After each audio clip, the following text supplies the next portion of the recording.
Chicken vegetable রোলের sheet তৈরি করতেছি, রোলের শিট।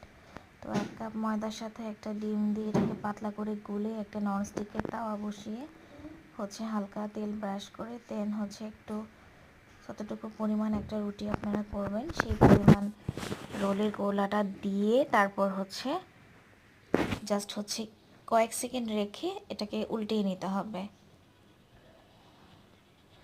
তো এটাকে আসলে খুব বেশিক্ষণ ভাজা যাবে না, তাহলে এটা শক্ত হয়ে যাবে। তো এরপর শিটগুলো যখন ঠান্ডা হয়ে আসবে তারপর এরকম যে পুরটা আমরা তৈরি করেছি সেই পুরটা শিটের মাঝখান বরাবর দিয়ে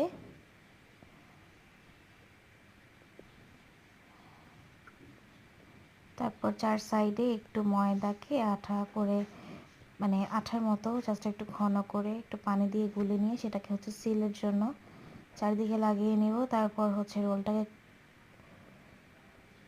এরকম রোল করে নিব। তো এভাবে সবগুলো রোল এভাবেই তৈরি করে নিব। এই যে আমার তৈরি হয়ে গিয়েছে সবগুলো রোল। তারপর ডিম আর ব্রেড ক্রামের মধ্যে গড়িয়ে এগুলোকে ফ্রোজেন করে জিপলক ব্যাগে সংরক্ষণ করব।